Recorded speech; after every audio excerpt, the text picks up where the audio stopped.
Hello. Hey, everybody. Pumped up. Welcome. Welcome. Hey everyone! Thank you so much for showing up for the official launch of the Xcrawl Classics Kickstarter. Thanks for being in the chat. Hey everybody! I'm trying to keep up with everybody. I'm trying to say hello to everybody in the chat, but y'all are going by quick. So hello, big shout out, and thanks for being here today. Joseph Goodman, Michael Curtis, and we're about to pull a trigger, which is amazing to me. Should we launch it? I mean, we should talk afterwards, but should we just go ahead and launch it? It's like 8:59 on my clock right there. Yeah, let's 1 minute. Like we're 1 minute out internet time. I got the big green button on my screen that says I'm ready to launch. So maybe we can do like, however, I can't remember. I think after you click that button, you have to click another button. So we might do a countdown, and then it's like then you have to do another countdown. But should we start a countdown? Then I'll click I'm ready to launch. Where should we start the countdown from? I say it just hit noon. I say whatever you want to do, Bill. All right, let's do a countdown. Let's see if we can sync on Zoom. Ready? 10, 9, 8, 7, 6, 5, 4, 3, 2, 1. Click. I'm ready to see. Now I gotta check all these boxes. Hold on. Another countdown. 10 seconds behind us. They make you check a bunch of boxes. All right, I click the other button. It says drum roll, launch project. Project is now live. I just reloaded and it looks like it's live. Let's see who it's live, kids. I'm gonna be the #1 backer. No, you can't do that. Not allowed. Yeah, inside information. All right, let's see. I think there's a report in here somewhere that tells, oh, we got a $2 pledge. So what's funny is I've learned the tricks. A lot of people go in there and just pledge $1 just to be the first. They just click pledge. Then they come back like an hour later and change it to whatever they actually wanted. Cool. I've learned that from observing. I'm watching it tick off here. We got, Yeah. Well, this is many years work coming to fruition. Yeah. There we go. The notifications are flying at this point. Thank you all. Yeah, dude. I'm go ahead. I thought you started this last week. So you've been working on this a while? Yeah, I wrote the manuscript last Thursday, and then I edited it on Friday, and then Saturday I changed some things, and then ran it one time on Sunday, and now it's pretty much no. I've been since I've been trying to like nail it down, but like since the first time, Joseph, you told me you can do an Xcrawl Classics version. I want to say it's something like it's either 6 or 7 years at this point. It was really. Wow. Yeah, we had that was like the beginning of it. And that was like, a year of kind of playing around with it and sort of trying it with different things, and then sort of working up character classes, and then, the closer in it got, the more intensive it got.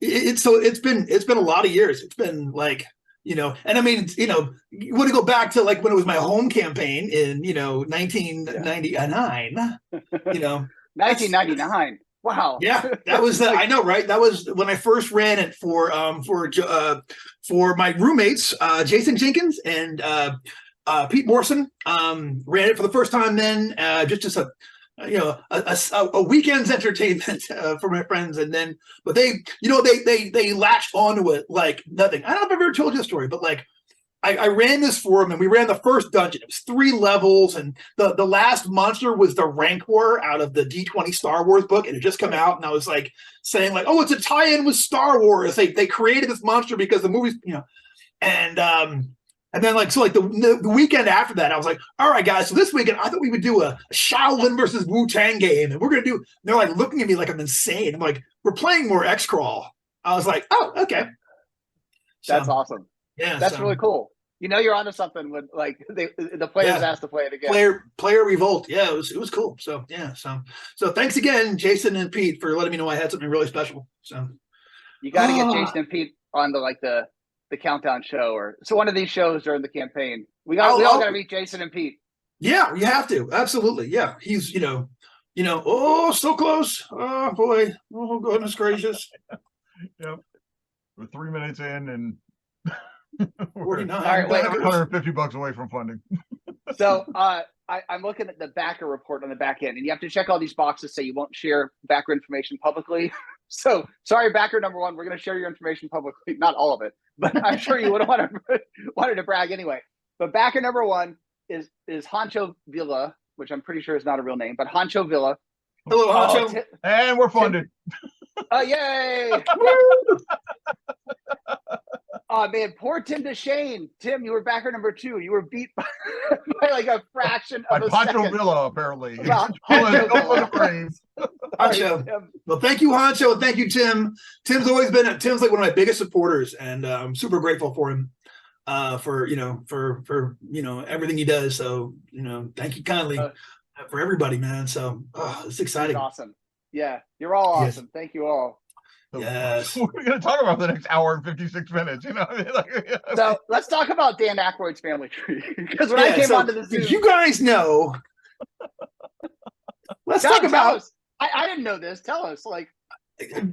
My credit was like we were I don't even know how Dan Aykroyd came up when we were chatting before we went live, but I guess Dan Aykroyd is a brother Peter Aykroyd who died of a neglected thing that Joseph has every 20 years. So Apparently he died of a hernia, which I've had a hernia before. It's not even a big surgery. Yeah. And I guess but if you don't get it taken care of, you die, which is what happened to.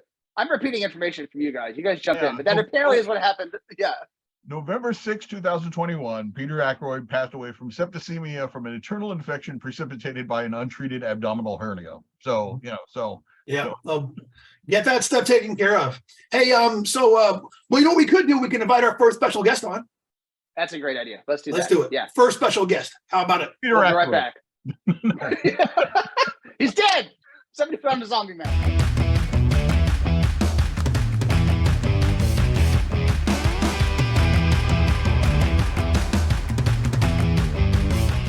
Hey everybody, we're back. Hello. So we got our first special guest, James Michael Spahn, game designer, famous for absolutely everything, especially his work on the One Ring, and the writer and designer of one of the adventures for the one of the adventures that we featured in the Kickstarter, the Miami Tropicrawl. Hello, James. Is he live? I think he's. Hey, Brendan, Nate, Joseph, Michael, everybody. Thanks for having me. I said before we went live, and I'll say it again. I have been a fan of Xcrawl since it was a D20 3rd edition Panda Head product, and literally said to my wife like 20 years ago, "Wouldn't it be cool for this like professionally?" So like to get to take the judge that I've had or the DJ that I've had in my head for 20 years, and to put him in an actual Xcrawl, dungeon, and like to take that and just do something that I've been spinning around in my head for 20 years is just absolutely mind-blowing, and I really tried to go like as hard as I could with it, and apparently you guys liked it because it's XCC number 2, so it's just cool. Xcrawl is just a cool concept, and not only do you get to do this like awesome American Gladiators meets Dungeons and Dragons vibe, but like one of the things about it is you can use that to do some real serious role playing by exploring what it means to be a star, what you have to give up, but what happens when you sign merch contracts and deals. Like there's so much in this game, like on camera and off camera. So like it's one of the meatiest games I've ever seen, but it's so approachable because you can look at somebody and say pay-per-view dungeon crawls and it's sold. Like they immediately know what you're talking about. So, but from that gateway, you can get into so much with it, and it's been one of my favorite games for 20 years. So to see it converted to one of my favorite systems, and then to get to write for it, like it actually blew my beard off. That's why I don't have a beard anymore. I was going to mention the beard. Facial hair. Yeah. It actually caused my beard to fall out with joy. So I really want to see this thing succeed. I love this game. I've loved this game for 20 years. To bring Tropicrawl to life, to see DJ Flex, who has been my DJ for 20 years in my head, as part of the Xcrawl universe, like it's just awesome. And that's Xcrawl in a nutshell. It's just awesome. Is it awesome? Do it. You'll get mojo for doing cool stuff. It's just great. And like, I know I sound like Captain Enthusiastic over here, but that's genuinely how I felt about the game for 20 years. So, I don't have a whole lot else to say other than if you let me ramble and repeat the same things in different phrases. Well, no, seriously. Well, thank you very much. Your adventure is awesome. It's great knowing you. You've always been a good supporter and a great person to bounce ideas with. And just you add a level of like class and distinction to the roster. I could be like, oh, we have James Spahn of the One Ring is a part of our project. So you know what I mean? I'm all class. It's just third class, and nobody knows it. But no, thanks a lot. Like, thanks so much to Brendan, to Joseph, to everybody for giving me this, this gift on a silver platter. And I want to see this thing blow through the moon because for perfectly selfish reasons, I want to write more. I mean, Brendan knows the ideas I threw at him while we were doing this other stuff I wanted to do. Yeah. And like I've got half a dozen other crawls in my head already that are way crazier than Tropicrawl. And Tropicrawl is awesome. Yeah. Wait, so James, tell us about Tropical. I mean, don't tell us because we read it, but tell the audience about Tropicrawl. What makes it an awesome adventure? So Tropicrawl is Florida's premier Xcrawl event, and it is run by DJ Flex. And DJ Flex is the biggest, hammiest, like he used to be a Xcrawler himself, and he kind of turned into a DJ, not because he was necessarily like particularly good at what he did, but he was just such a good showman that they wanted to take that showman element and put it into somebody who could make a dungeon. Tropicrawl is every crazy thing you've seen in the bayou and the swamps of Florida rolled into one event. How spoilery can you get here, Joseph? Because I'm really proud of this thing. Yeah, spoil it away. Okay, so you've got anthropomorphic. Yeah, you've got anthropomorphic gator men on jet skis. You've got the skunky. You've got the room with volcanic fire that shoots under metal grates. You've got to swing across a chamber with no floor. Oh, and if you fall on that floor, there's gorillas waiting to rip your arms off. You've got someone literally referred to as the Lizard King towards the end. You have to crawl up a giant coral like staircase castle thing. There's flying electric eels as you're flying on an airboat across the water.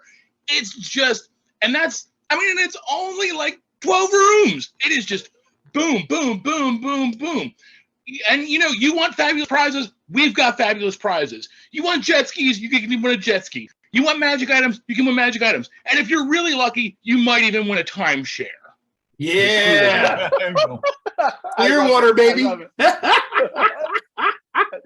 that's awesome. It really is a killer adventure. The cover art is amazing, and super stoked to have you be a part of this, man. Thank you so much for coming out and for, again, thanks so much, everybody. And to all the potential crawlers out there, this is going to be this is such a good game. And, whether you live or whether you die playing a character in DCC and MCC and anything, it's all about the experience. And Xcrawl has such a unique, wonderful experience. And to make a deep cut, just remember, if he dies, he dies. Because as I recall, that was the old motto. That was the old motto word. He dies, he dies. He dies, all in the name of the glory of Emperor Ronald I. Exactly. Yes, sir. That's awesome. It's so cool. James has been a fan since the very beginning, and that does my heart really good. It's very cool that there are people who've been following Xcrawl since then. So my wife, who is a gamer but isn't particularly into like the old school and DCC side of things, was like, "Wait, you're writing for Xcrawl?" She says, "I love 2 settings for D20: Xcrawl and Ravenloft," and like she was super stoked that I was writing for Brendan LaSalle. She was like, "Oh my God, that's so cool." And for my wife to like go nuts like that, like she's as calm as I'm not. So. James, the real question is, was she like, when the Hobbit job came along, was she as impressed as when the Xcrawl job came along, She was less. She was less because she's not as big a Lord of the Rings fan. She was like, "Of course you're going to write hobbits. You're practically a hobbit. This is not a big thing." Like, but when it was Xcrawl, she was like, "What?" She was funny. Said, "Can you give me a signed copy of the core from Brendan?" I was like, "I don't know, honey. I'm just writing a module." Like she went full fangirl. It was hilarious. That's awesome. So Anyway, I love this game. I love getting to write for it, and I want this Kickstarter to do $10 billion so that I get to keep writing other modules for it hopefully in the future. So far, Thanks for it looks like stopping we can by. audience. Yeah, I know. Yeah. As long as these numbers keep crawling, we'll probably have more modules. All right, well, I gotta. James has to go write 20,000 words in the I next. gotta 6 hop out of months. here, guys. I gotta hop out of here. I gotta go do what the thing I do. So thanks for having me. You guys. Thank you, James. And Thanks for stopping all right, by. guys. Have a good We'll be right back, everybody. All right.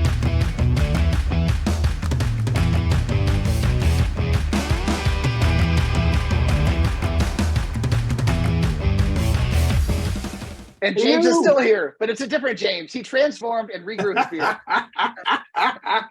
He just Pokemon evolution up. So And I'm not nearly as young as that James is. So Yeah. But the beard came back. How's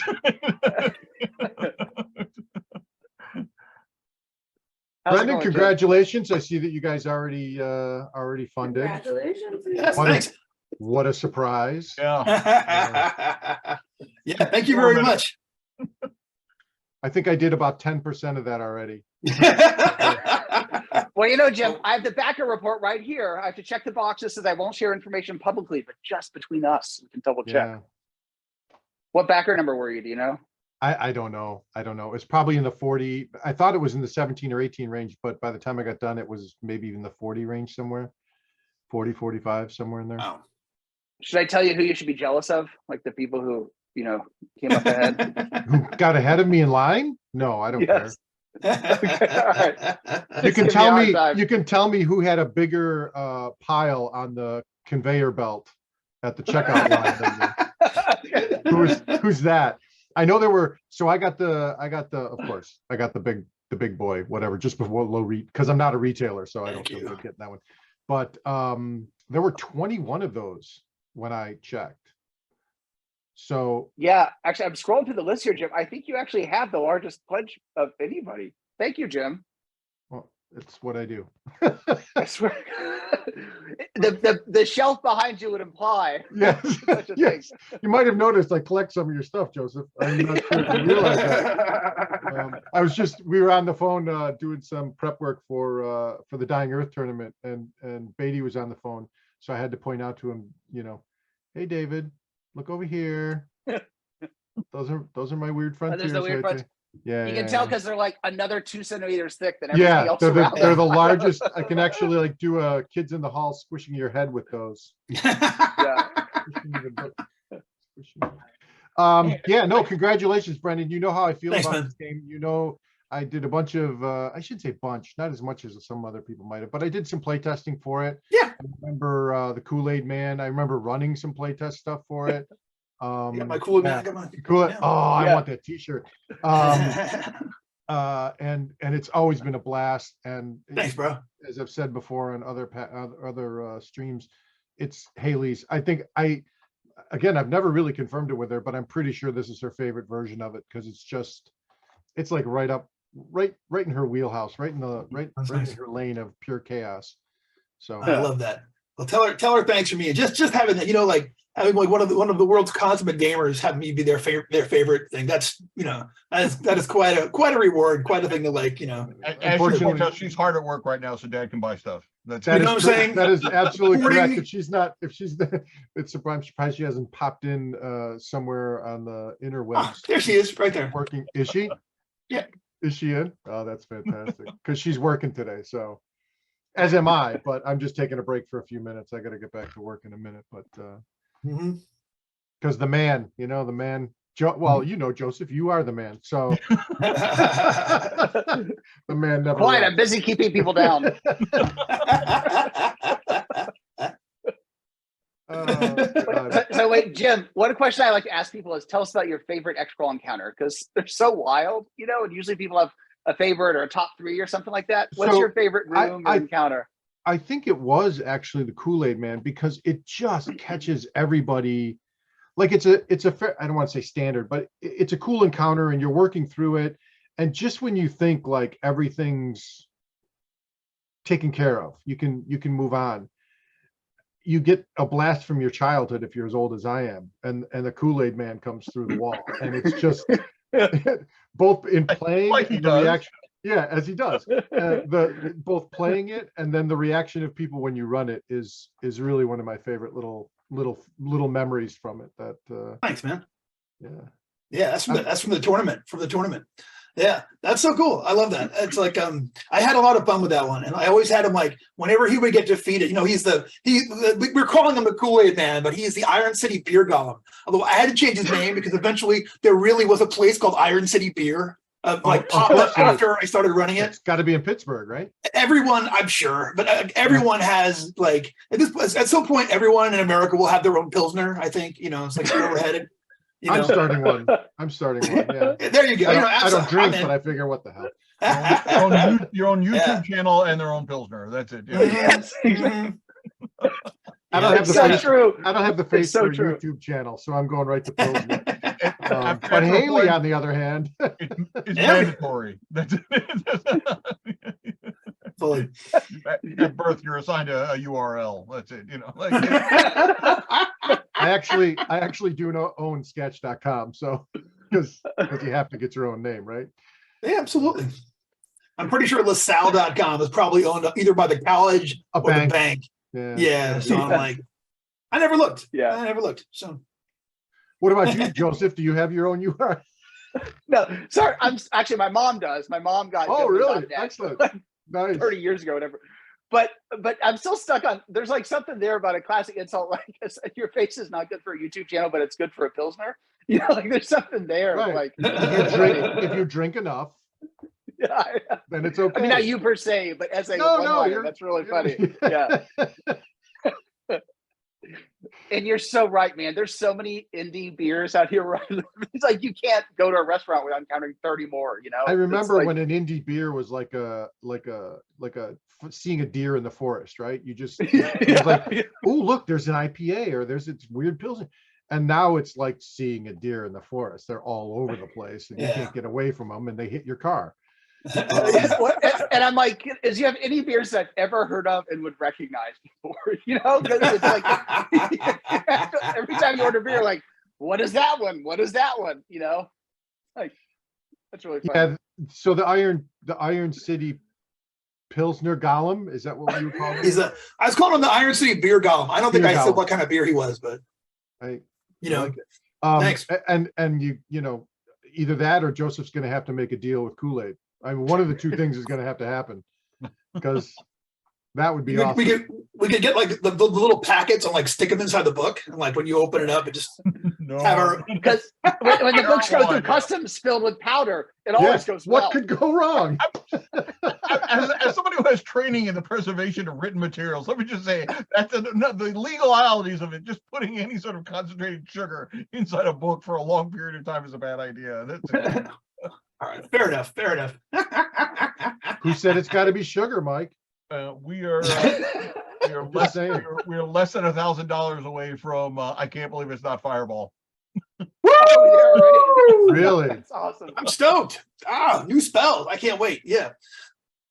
Wait, Brendan, So- tell us about I Can't Believe It's Not Fireball. This is like the funniest name for a spell. Sure. I've So, ever encountered. This is a you know, it's a kind of the kind of spell that can only happen in Xcrawl. I can't believe it's not Fireball is a lower level version of the classics wizard spell. You know, it's going to be real good. It'll burn somebody up real nice, but it's not. It's less. It costs less calories, like actual physical, like less actual energetic calories. But it will, it'll be like it'll be accessible to you as early as 3rd level as blaster. So you don't have to wait until you're super high level. It's little something to like I said, to the people who are laying there smoldering, they will not be able to believe they were not actually hit by a proper. According to Hoyle. And it's now officially part of Xcrawl because we Nice. It's in. Excellent. Yeah. It's And like, I the, can't believe it's not Fireball. it's like an Yeah. anti-Wampler. It's like an Now, anti-Wampler spell. there needs to be the magic item. It's like I can't believe it's not Fireball spray. Yeah. Yeah, in the original, I always imagine the crass commercialization of magical spells as being a real part of the Xcrawl experience. And in the original, like there was one of the earlier versions, there were actually 4 I can't believe spells, and it was like I can't believe it's not fireball, teleport, I can't believe it's not. There were like 2 others that were there. The I can't believe it's not teleport was 3rd level, and it was terrible. Like if you didn't do it just right, you would die. It would just cut you in half, But you could teleport at 3rd level, so That's really funny. Yeah, that's a big crass commercialization. It's a big part of Xcrawl, and like talking about what it would be like, if your fantasy world grew up and became our modern media saturated world, what would that look like? And how would you got to think of like what would it look like to have magic in America? Everyone would be like, how do we make money off this right now? Like that would be immediately that. So we have copyrighted spells. Yeah. So like, What's that like, Joseph? I'm more of a fan of tasteful commercialization. I don't need the crass commercials. See? Yeah, that's what we've always been completely about. different. I'm surprised that in the list of add-ons there wasn't another core book. Actually, another one. Yeah. Instead, we're doing Brendan's kidneys. If we get to 200K, he's got 2. I mean, hey,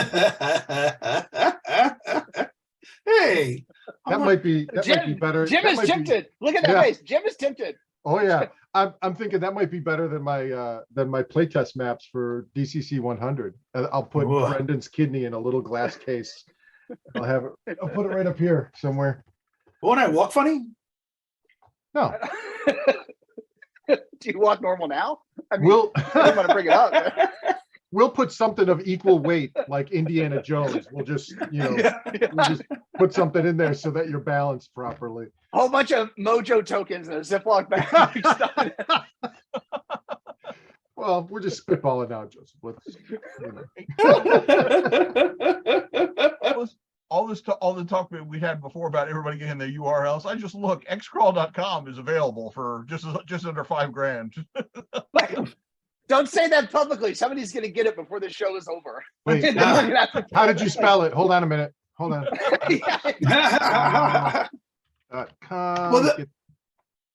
Well, after what do you call it? After Xcrawl, the book came out, there was like a browser that came up later called Xcrawl, and then also like some kind of weird functioning thing on it. Yeah, it was like it came and went. Sense. It makes sense because webs crawl. Software that crawls the web. So but it came and went, and like we obviously I'm so under their radar. You know what I'm saying? Mind you, 20 years later, where are they? You know what I'm saying? So. Right. They probably sold it to Google and are all billionaires, but that's, I'm not mad. I'm not a hater, you know what I'm saying? But I feel like there was something else too. There was there was one kind of weird phone that had like an Xcrawl was the name of like a component on there. And every once in a while in the early days, if you'd search Xcrawl, you'd get them, so. Oh, really? Yeah. I don't mind. And you know what? Let's talk. Let's partner. Let's put you. You know what I mean? How can you be surprised, Joseph? Every time I look up DCC, I end up with a bunch of Dallas Cowboy cheerleader stuff. At least that's what I'm telling my wife. Wait, is this going out publicly? You realize? Yeah, exactly.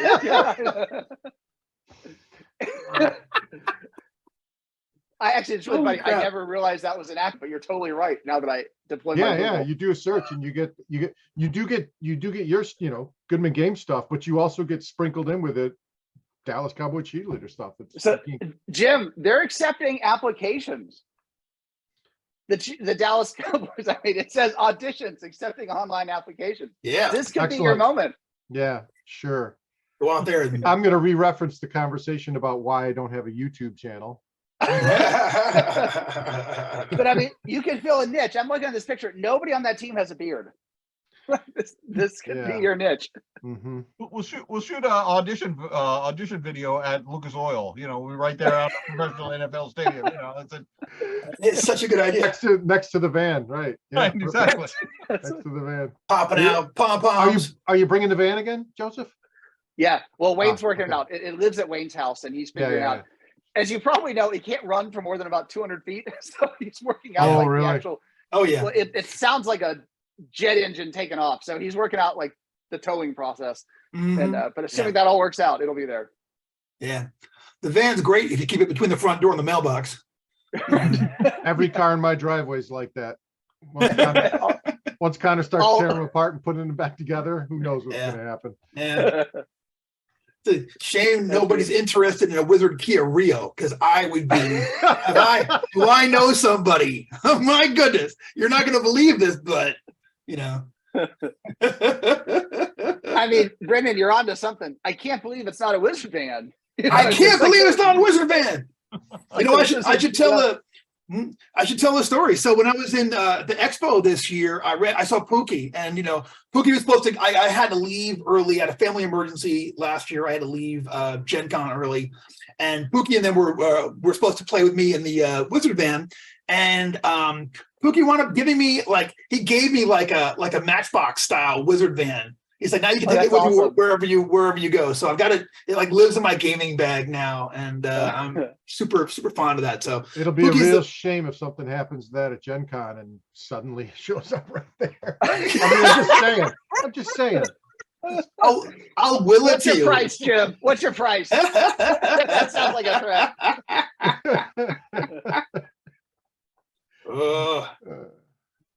Cool. Yeah, man. Well, this is what are you up to now? 47. Wow. That's kind of amazing. Yeah, I'm excited. So what hundreds of % do you have to cross before you beat the man who's in the other frame over here, Mr. Curtis and Mr. Stroh? What in terms of Purple Planet or Chain Coffin? Yeah, those were the two, right? Good point. I just checked those. Those were adventures. This is an entire game system. So you know, I don't know. Both of them were box sets, weren't they? I mean, don't make me go get them off the shelf and prove it to you. One was a box set with a spinning wheel. The other one was a box set with 7 adventures, and you know, there's a little bit of a discrepancy here. Potato. We knew what we were doing, too. You know, the first one we had the Kickstarter to fund road crew swag. It was the first one, and we had the Wizard van as the top one. We haven't hit 100 grand or something. We'd also buy a Wizard van, but that was before we knew what we were doing though as a company. Yeah. Now we're on social media. We got a MySpace account. We can totally promote this way back. Excellent. We're on AOL now. Do you have your own music? AOL. Your own music on your MySpace? We bought ads on Netscape. Your SoundCloud or whatever? Mm-hmm. Wait, so does anybody, speaking of Netscape, was it Mosaic or Netscape? I was talking to somebody recently about the first web browser. I remember Mosaic, but was it Netscape? Which one was it? So remember? Netscape was a thing. Yeah. But if I recall correctly, Mosaic came out of the University of Illinois. I feel like I was using Mosaic in college. My son can't believe that I didn't have an email address till I got to college. You know, of course, he got one when he was 5 or something. It was instrumental in popularizing the World Wide Web and the general internet by integrating multimedia. It was one of the first to be widely available. So maybe it wasn't. It was kind of like a Chrome versus Edge versus, you know. So. Yeah. I forgot about Netscape. I remember learning HTML and having to look at everything through, Netscape. No. Yeah.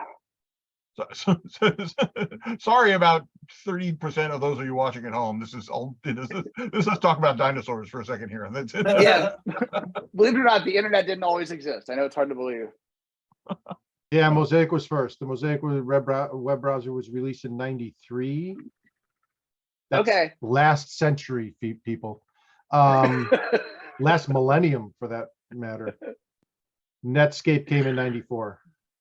Oh, it was really close. Okay. All right. Well, Xcrawl, cutting edge of technology. In fact, the bleeding edge of technology, because we got spell phones. Spell phones, baby. Brendan, tell us about spell phones. That is a great point. Absolutely, sure. So, in the DC, in previous incarnations, there was no internet, but we have to go wild in the Dungeon Crawl Classics universe of Xcrawl. So, one of the elements that we have included are spell phones, which are magical universal phones you can use to like do all of your smartphone things, pictures and data and all that. And of course, they're magical. You only have to charge them up one time per year. They're very expensive. They're the ultimate status symbol, and they're going to become like the prizes at only the very biggest of events. Once you have one of those, you've made it. So complete functionality, and unlike people who use citizen cell phones, the government doesn't watch absolutely everything you do and take it all down and possibly use it in your trial. That's awesome. For the first time, can't believe we had that one first. This is Joseph, and again, I always feel like people think I'm blowing smoke, but this is what I always loved from the very beginning about DCC. The beauty of writing the system in such a way that it was kind of open, that there's all this interpretation, there's all these rulings and rules, is that it allows people, creative people like Brendan, to go, oh man, what if we did this in a modern way? And now look what we get. We get, I can't believe it's not Fireball. We get spell phones, all these genius things from him just taking a slight step over in his lane and going, oh, this is what we really should do, and then making that happen. And it's, we've seen it from fans, we've seen it in the fan community a ton. People like Michael taking the Appalachian thing, which I don't even think anybody had tried really before. Have they, Michael? I don't think so. I don't think so. And then you get and something as I would consider straightforward, kind of Planet and Sword, Purple Planet stuff. The ability, the space to breathe in the original rule set is so fantastic. Weird Frontiers, right? We're doing Dying Earth. I mean, it's genius. It was always genius from the beginning, and it was, for those few of us who recognized it right off the bat, it's been nothing but a great roller coaster ride, and this is just another peak. That's awesome. Now we've all gone tick, tick, tick, and now it goes like this into Xcrawl land. Thank you for that. Yep. Thanks, man. Thank and you. Jim, I think we have a couple other guests in the waiting room. Yep, that's fine. I got to go back to work. Great chatting with you. I really that's appreciate right. it. Forgot. Yeah. Thank you. Great job, man. Got a job.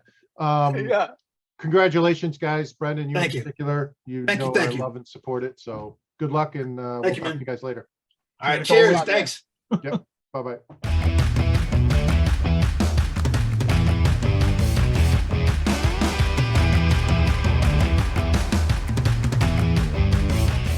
Hey, everybody, we're back, and we brought friends. Say hi to Val. Hello. And it might look like a piece of art, but that's actually Chuck. He's an artist who just looks like a piece of paper. Hey, Chuck. I'm here in front of you. That's Chuck's cover for Dooms to Go, of which Valerie is one of the authors. Valerie Emerson, my good friend and creative collaborator. How are you doing, Val? Hi. Great. It's good to be here. Good to have you on. How you doing, Chuck? I'm doing great, Brendan. Great. Thanks for having me on. Wonderful. Yeah, thank you. Thank you so much. Yeah, so excited. I'm so excited to be here and show off this artwork. That I did based on, I only met you fairly recently. I'd known you for a while. I'd drawn a caricature of you a while. I drew you as a leprechaun, and then I was surprised to meet you in real life and find you were like 6'2" or something. But yes, I loved Xcrawl, and you gave me this commission of either a fire drake attacking a DC-10 on a pivot, on a sort of circus-like pivot within an arena, or I could do like the sort of DJ making up his dungeon at home in his studio, which the How to Write Adventures book, I'd done a sort of Shakespeare a bit like that. So I thought about that, and I thought, well, I was talking to my buddy in my gaming group, Christopher, and he suggested, like, he played Xcrawl. He got very excited. Oh, I love Xcrawl. He was playing Xcrawl fan. And I was talking to him, and suddenly the idea came, well, why not do them both? Is it possible to do the view from inside the control booth with the dungeon? They're all in the setup there, and there's the DJ. He's got all his bling. He's using a control board. One of your influences, you told me, Brendan, was the old Star Trek episode where they go to sort of It's an alternate Earth or something where the Romans are in charge and they're having gladiator fights on the TV. So that was my little homage to your reference of that. Was this that's so control cool. booth looks like the one that they use. They use the guy's got knobs and say like booze and cat calls. They keep turning them up. Yes. In that one, it's for booze and cat calls. So I changed it up, and he's got the controls. He's got like the lightning button and the death button, and he's controlling all that and this thing. And I looked up at some circus, fairground carnival rides and whatnot, and tried to construct this thing in the way that it's described in the module. In that the pilot can sit in the control seat and pivot it up and down, but he can't control it sort of spinning around and around, and it's lowering down and below. What you can't see, I've considered trying to get this in as well, but I'll leave this is in the imagination. But just below sight, from what you can see here, there's like clouds, so they can't quite see where they're going. It's a huge, vast arena, and then below that there's water, I think. Or I'm not sure if there's water, but at some point they've got to land it on the base of the arena. While the fire drake's attacking, and then you can actually see what's going on inside. If you look in this little window up here, it's like everyone here is very happy. All the commentators, they're safe. Here's the billionaire getting rich, and the executives have got their ratings going up. They're all very happy. The only person panicking is the guy behind the seat of the plane here. We can see and he's got the autopilot next to him. And coming out, and she's opening the hatch there, and they've got drakes within the hatches as well, and you can see the PCs are sort of falling out and hanging on, and the fire drake's blasting. I don't know. I don't really sure what a fire drake is. I sort of just made that up, but that seems about right. That's as good a fire drake as you'll see today, as far as I'm concerned. And I love that. To me, I saw that and it was like Mad Magazine, which is like a big influence on me when I was a kid. Like, I subscribed to Mad forever. So seeing that was just like, oh, that is so good. So I love that piece of art. Thank you again for all your efforts. And that's and for really like taking the text very seriously and all of our input very seriously and making all of it happen. And so busy. I can't, thrilled, absolutely thrilled. Well, it's right in my wheelhouse. I loved it. My favorite project ever. I've been doing stuff for Joseph and Goodman Games for years and years and years now, and I'm always very happy to do it, and I love to do it. Yes, and congratulations to Kickstarter's doing so well. What you were at 47k a minute ago, so I don't know what you're at now, but I've got my own little Kickstarter going right now at earthspace.com for a little graphic project, my own side project. So if anyone wants to spread a little love over there, share us a link. Well, it's right there. I'm earthspace.com. Utah Romeo Foxtrot earthspace.com. All right, cool. We'll check it out. I'm trying to Google it right now. Cool. Chuck, I love this image. The thing I also keep thinking about is that the DJ clicking the dials, I feel like one of them should be like orcs and one of them should be, I don't know, goblins, and like every click, like another orc drops into the plane or something. Absolutely. So well, I didn't quite have room to really get in and do all that, but you can enlarge it and write your own ones in. Yes. Yeah, it's pretty cool. Yeah, he's got his little pencil and the dice, so he's still old school. He's still using his pencil at the end of the day. Yeah. And now, if I remember right, Val, you actually wrote one of the encounters. This is for Dooms to Go, right? This cover. Am I remembering right? Yes. Brendan? Yes. But I think, Val, you wrote one of the encounters, right? Oh, yeah. The Game of Kings, where it's heavily inspired by chess, but with a lot of Xcrawl twist to it. So. Yeah, it's very I'm just reading it over. That is going to be a very challenging encounter, and I think it's one of those that I love where it'll also kind of reward if you know a little bit about chess. You know what I'm saying? I think you're rewarded by having that when you go into it, so it's a very cool room. And I think I've seen chess like encounters before, but nothing like this. This one has a literal twist that will absolutely, blow you away as a GM and as players. So I'm really excited about that. And, Valerie, so Valerie's actually been like one of my big, contributors, did a lot of work for the core book. Wrote some spells for me, wrote a whole patron. Valerie wrote the Prometheus patron, which is super cool. The classical Prometheus, the firebringer who stole fire from the gods to face eternal punishment, who can now be a patron for for an Xcrawl blaster. you know, and it's just been, and wrote one of the 2 adventures that are going to be featured in the core book. Valerie wrote, I'll never forget. I got to tell the story again. See, here's, I got some background here is that Valerie is like, she's like Starscream, where she's just better than you at stuff. And it just drives me nuts. Why she's like my, yes, why she's like my absolute, like my absolute arch enemy. Start like Valerie will just like blow it away. So like I was having a hard time like trying to picture what an Xcrawl funnel would look like. Now, since we're porting it over to the DCC rules, of course we have to have a character funnel. We're on the escalator at Gen Con. Gen Con or Origins, I don't recall. I think it's Gen Con. We were in the Circle Mall. Yeah, that was it. Yeah, in the mall. And like, we're just like, we're on our way to get lunch. I'm just like, I don't know what to do for that. And like, out of nowhere, Valerie's like, Xcrawl's got talent. I was like, I could not believe. I just kind of casually, oh yeah, that's how it'll be. And that completely clicked it all into my head, like for good. And so Valerie wrote that adventure. It is, you know, it's magnificent. It's super cool. It's got some great references. It's got lots of funny stuff. And it's gonna be a very cool 0-level challenge, and I think that it'll be like the starting adventure that pretty much everyone starts off with, I think. And out of, you know, people new to it, people who are just picking up the book for the first time. So, you know, cheers. What are some of the encounters in Xcrawl's Got Talent? That sounds great. Oh well, let me see. It's been so long since I heard. Well, you know, there's the first one where it's a Hunger Games reference where all of these weapons and tools appear in the center of the room, and you're to run in there and grab what you can and go, but don't linger too long because these creatures are going to jump down from the ceiling and try to kill you while you're there. It's killer. Yeah, there's awesome. There's a great big rock and roll encounter there at the end when you have to like fight and also have, like it's a fight that also has musical elements that the players all participate in. It's got maybe the only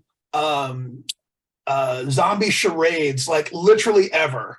You know what I mean? Like it's a Val original and it's awesome. I can't, I'm absolutely thrilled with it and I can't wait. Actually, it has this mean obstacle course that like, with 2 of my favorite Xcrawl baddies ever. It's got Uncle Turnbuckle and Sheila Tequila. Sheila, you got to fight across. And like, it's, you know, it's like very doable. It's one of those things. If you're smart and organized, you are going to do well. But if you're a bunch of knuckleheads in a funnel, it's going to go badly. So I'm super excited about that. That's just awesome. Multiple paths to success in that room, but the obvious one is the hard one. So yeah. And I've actually run that one 2 or 3 times, and let's just say that there have been some raw results. There are people who have had a bad time of it. So it's awesome. Great work, Valerie. And thank you for all your contributions and for being really one of my real good creative partners over the years and a good friend. And someday I shall destroy you. Thank you. But I'm going to try to continue to be useful to you with Xcrawl and everything so that day is far off in the future. Outstanding. Just like Megatron and Starscream. Just like Megatron. The Starscream to my Megatron. So. Wait, so Val, tell us about your Dooms to Go room. Because didn't she write a room for Dooms to Go? Yeah, she just that was the chess room we were talking about. That was the chess. That was the chess room. Okay, that's awesome. Yeah, it's killer. Yeah. It's really cool. So wait, so I think it's okay to reveal the twist. I didn't get the twist. We're doing spoilers here because we want people to be. We want the audience to be engaged, and we'll just tell them don't play this later, or cover your ears if you're a player and not a judge. Oh well, some of the there's red and black spaces, which is a little off because that's supposed to be checkers and not chess. But every time you step onto a red square, the space will flip, and so you can try to jump onto another one, or you'll just be on the opposite, standing upside down on the bottom of the board. And then there's the black spaces are just empty space and fall into an abyss below. It's It's not kidding around. It's a really, and like once once the team figures out how it works, they'll be okay. But I think poorly organized teams with, who maybe don't have too much idea of how chess goes are going to have a challenging time, I do believe. Yeah, all you have to do is cross the board or defeat the king. Either way. Sounds simple, but that's fantastic. It's really, really, really good work.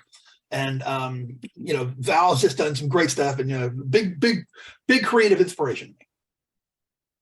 Yeah, I like talking with Brendan about ideas, and they just kind of seem to flow when we're talking together, which is really cool and apparently very frustrating. Brendan's very inspiring as an artist. I find him hugely inspiring, Brendan. Yeah, thank you. Look forward to working more with you. Yes. Me as well. Absolutely. For both of y'all. You know what I'm saying? So thank you so much. Yeah, absolutely. And before we close out, and we have somebody else in the waiting room, so we have to go soon. But Chuck, I want to point something out which may seem obvious to you, but maybe not obvious to everybody in the audience. That art you're showing, is that a digital printout or like a laser printout, or did you actually paint and draw everything on that piece of paper? Oh yeah, no, it's all hand drawn. Yes, I draw by pencil, pen. So I'll take my sketch. I will scan that out, and I'll sort of build the layout a little bit and work that way. But yeah, then I'll ink it by hand, hand watercolor it. This is all one single piece of hand inked and watercolored art. Yes. It's amazing. And I point that out because we love to work with artists like you who still remember the old school methods of art creation, which is actually drawing something as opposed to digital. And I love the fact that you can get this kind of effect using, like you said, the DJ still holding his pencil in his hand, and you're still holding a pencil and pen and paint and ink too, which is great. Actual paper, Yes. And yes, if you like original art, again, my Kickstarter, earthspace.com. I've got offering some original art available there, and yes, people can always talk to me if they're interested in purchasing any pieces. Reach out to Chuck; he's amazing. Or any of the artists, any of the Goodman Games artists. We're always happy to sell our work. Good point. Yeah, because you actually make original work that can be sold, not just a digital print, which is awesome. And nobody wants to buy our manuscripts. That's it. They probably do. Yeah, MS Word printout. Not exciting. Not exciting. Got great margins. Wait till you see the margins. All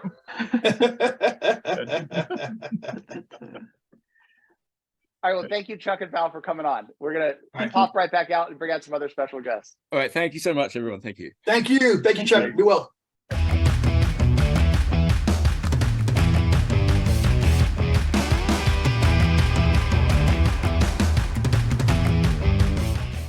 Hey, everybody, we're back. Hey, folks. Yes, we're back with our latest special guest, Bruce Cunnington. Huge fan, another big one of my big inspirations and creative buddies, and contributor. Wrote one of the rooms for the Dooms to Go book, which is one of the adventures that will come along with the with your Kickstarter pledge at that level. So, how are you, Bruce? I'm really good, mate, and I'm super excited. Congratulations. Well, great start to the project. I have been waiting for Xcrawl, as you know, for so long. We've played it a good few times, and I just can't wait. This feels like such a good fit, right?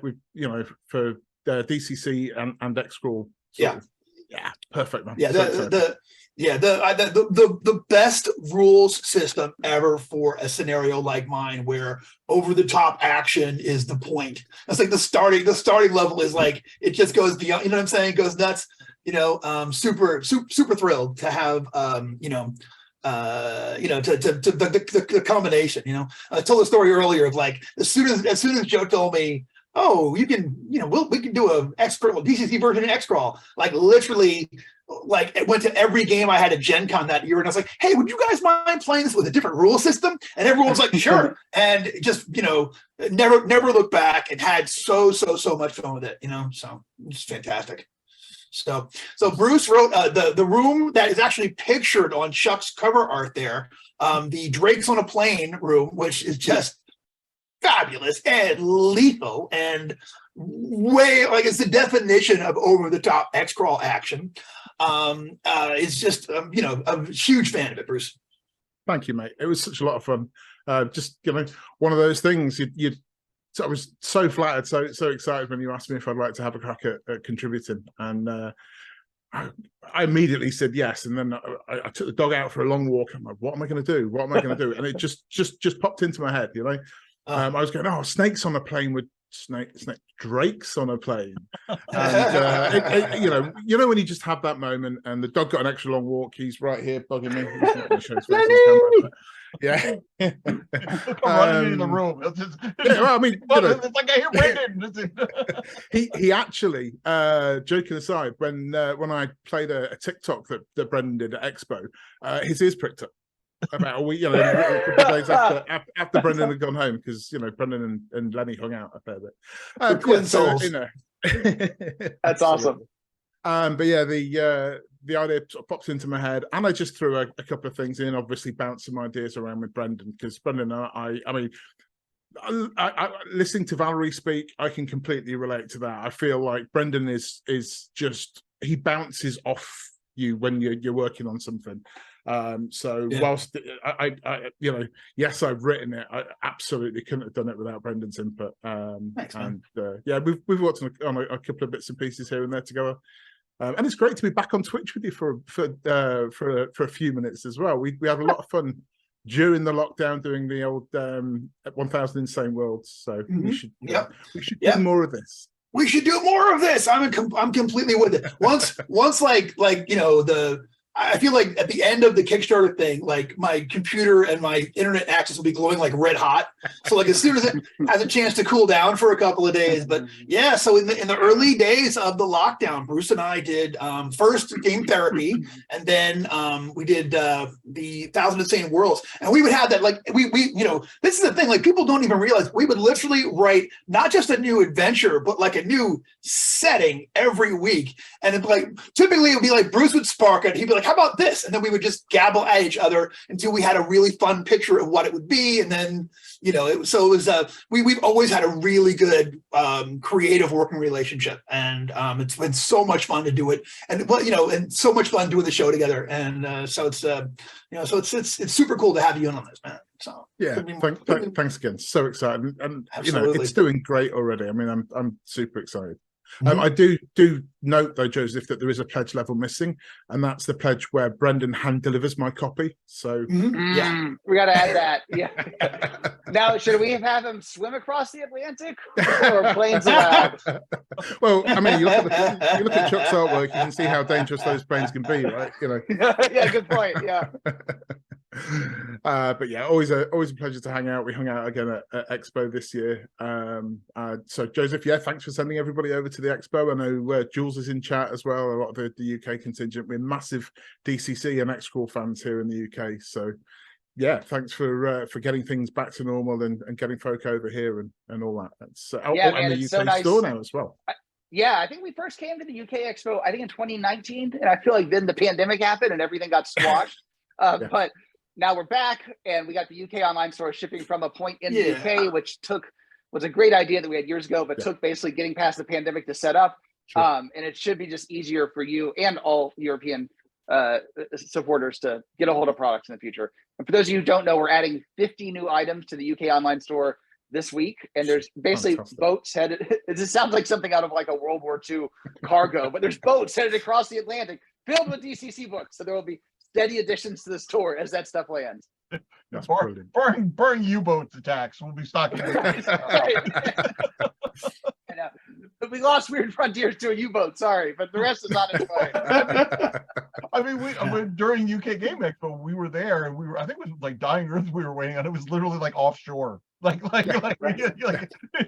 just couldn't get it off the boat in time for the sell it there. Yeah, and the UK dice never made it in time either, which was just one of those things. But hey. Mike and I volunteered to go stevedore. We were going to go and like, I feel like you have an Xcrawl encounter there. I mean, stevedores, you got to work that in with like long poles, they like push you into the. You're trying to get the treasure off there, but like the guys are, it's the bosses or. We literally could not have set things up there would have been no Goodman game booth had it not been for Bruce, because we get there, they're ready to set up, and they won't let us in without high visibility vests. So Yeah. Bruce apparently he magics up like 5 high visibility vests. Yeah. You're finally allowed to go in there and set up the booth. Had he not, we would have been, hey, how you doing? Just us waving. Glad to help, but they were all logoed with the various airlines and aviation companies I've worked for over the years. So you tend to accrue these things. It's the one thing nobody wants back when you leave. Yeah. I wound up getting a stewardess's phone number from that. So that Awesome. was I didn't do that. I didn't mean to leave that in there. But we should really have official Goodman Games ones for next year, right? I mean, that would be cool. High visibility vests. Okay, good idea. It should be like a disco ball pattern. We look like we travel through time wearing these vests. That's it. We kind of do. Here's some high visibility for you. What is the technical rule for UK Games Expo? Does it have to be like that green color, or can it just be any brightly colored vest? I don't recall there being any specific. So there's everybody had that green though. Yeah, I mean we could go different. I mean we're different, Brent. We don't have to go with the herd. We can chart our own path. What happens if anybody gets killed wearing a specific color? Then they check that off the list of not being allowed the following year. I know. So 2025 is like no disco vest. Yeah. we have to still be American over there. So we'll have high visibility vests with that color, but they'll all be in camouflage patterns. So come find me. Huh? Where am I? Huh? Yeah, I just came here for the front lines. What up? So. Did you guys know this trick from the 80s? Remember when camo was cool, or at least where I lived, and we all wore camo in like the early 80s? And some kids would have their mom wash the camo and put a ton of bleach in, and it would turn the light colors on the camo bright pink. Do you guys remember this? No. Maybe this was just Georgia. But anyway, so some kids had camo, and like the little beige tan, like the light color in the camo would turn bright pink if you watched it with a ton of bleach. So that was like the thing at one point when I was like 8.5 or 9 or whatever.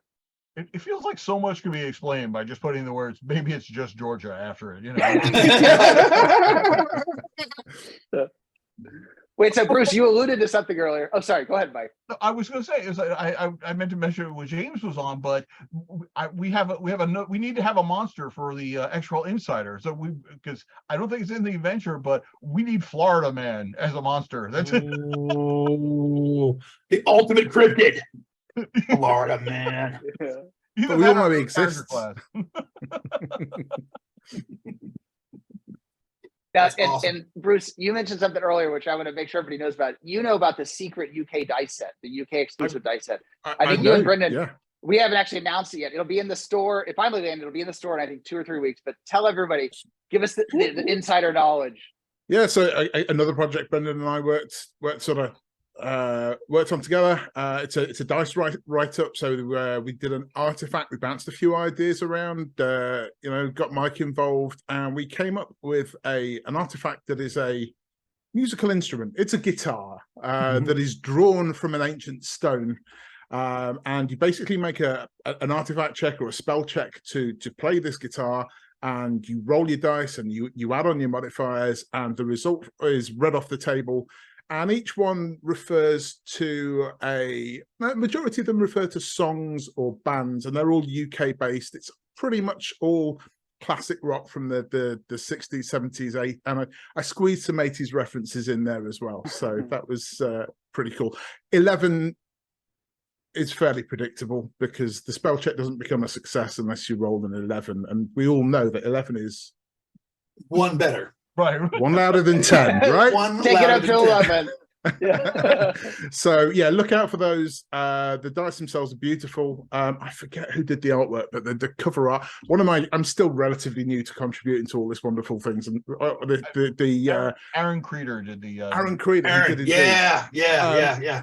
And giving art direction is such a. I mean, I'm not artistic in any way or shape or form, but when you're asked to give some direction and then you see some sketches come back, it's like my favorite part of this whole process, But the cover art for this particular dice tube is awesome, and I'm really pleased with how the write up that Brendan and I came up with came out as well. So please, buy those, check them out, and soon 2 or 3 weeks. You said. Yeah, it'll be 2 weeks from now in the UK online store. We don't have any in America. They all got on the boat. They evaded the U-boats. They're in the UK now. So if you want it, this is a UK exclusive, just to kind of say thank you to the UK fans for putting up with us not having stuff there for the last couple of years. And like Chuck, or sorry, like Bruce said, it's an awesome. It's the colors of the Union Jack, which conveniently is the colors of the American flag. So we were able to easily get red, white, and blue dice. And it's a great dice set. So look for that in a couple of weeks on the UK online store. Awesome. And then Brendan, Absolutely. I think you wanted to answer a question from the chat, I hear. Well, yeah, there was one question in the chat that I wanted to respond to from it's Arlani22. He said, Brendan, can you list some of your inspirations when creating Xcrawl, movies, books, small marsupials? I wouldn't have any small marsupials, but yeah, I mean, I think that sorry, my head just went so we only use large marsupials. We have full out. Yeah, they're like the rippers from Tank Girl. Now that would be, obviously modern American celebrity culture, sports culture were all big influences. Running Man, absolutely an influence, but really even more so than that was like Death Race 2000. The idea of this bloodthirsty crowd, like getting really excited about what you're doing. There's an obscure one that I like was a big influence, which is Space Hunter: Adventures in the Negative Zone. Now, you remember that one, Bruce? Oh, so God, at one point, yeah. So it's got Molly Ringwald is in there. Mike, you remember that one? I think I have the Blu-ray, like really just out of reach over here. Awesome. Blu-ray? Like, yeah, I want to say, like, for the record, I mean, go and watch it, but don't think I'm thinking it's the greatest movie of all time. But at one point, they make Molly Ringwald is this like desert survivalist punk chick, and they force her to go through this like a death maze with like all of these traps and fire effects, and she's having to like do all this stuff. And I loved that. I loved like that really captured my imagination when I was a little kid. And of course, at this time I'm playing D&D, so I'm thinking, oh, what will this be like in a D&D, type encounter? Well, we mentioned the Smash TV, absolutely an influence that was big time. I love that video game, and just the idea of like, oh, I killed 500 guys and I won a microwave oven, like that was definitely like, rolling around in my head, and then like it's I feel like a lot of hip hop music, I feel like it's kind of got a modern feel to it. So I listened to a lot of hip hop when I was creating it. That's a big one. And there's probably other stuff that I can't think of, but right now, but I didn't want to address that question because it was one of the things on my list to talk about today while we were going through there. Smoking Worm Brian says, can we get an Appendix X in the rule book for these influences? Smoking Worm Brian, there is an Appendix X in the rule book for these influences. They're all listed in there. It's much more expanded. There's music in there, and all the stuff from the early days of Xcrawl. So all good stuff. So that's awesome. Thanks. I think my copy of Space Hunter is over there right next to my copy of Metal Storm: The Destruction of Jared Zane.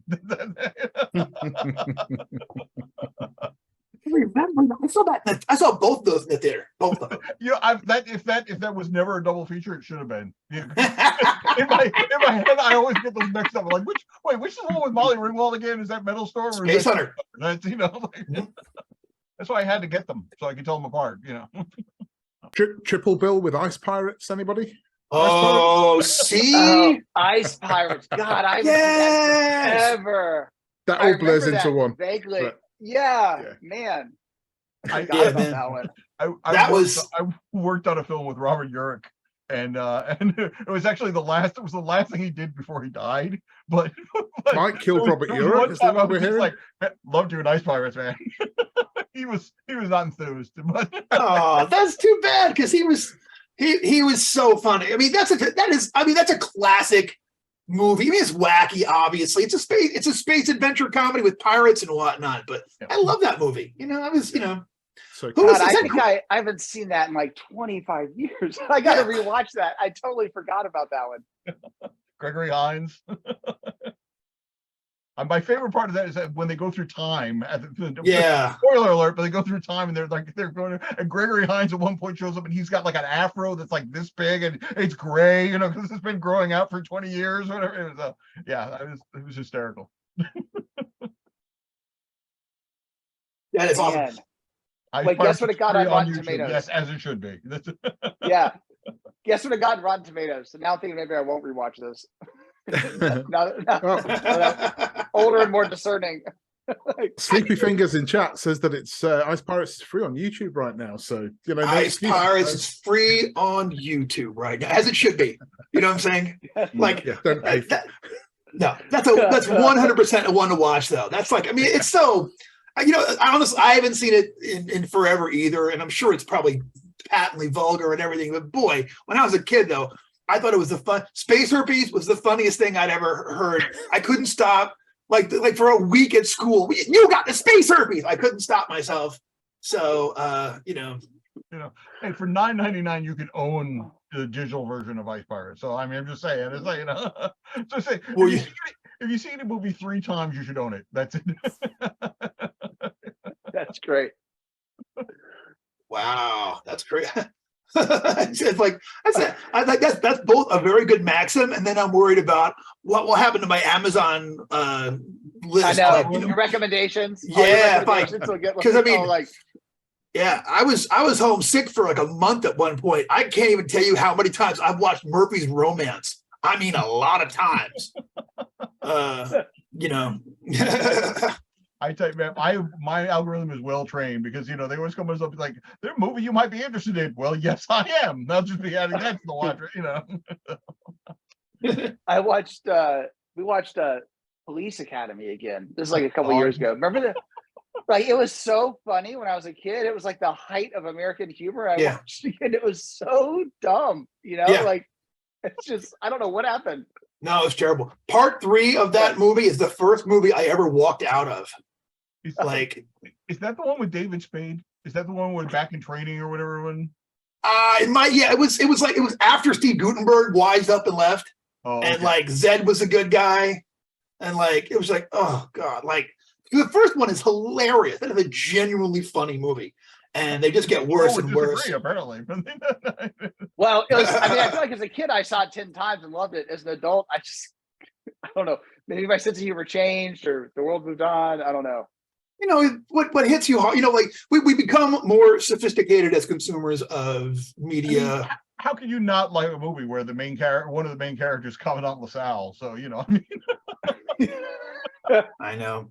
I still see him at the reunions, and he never got over the blue parrot incident. He's still, so.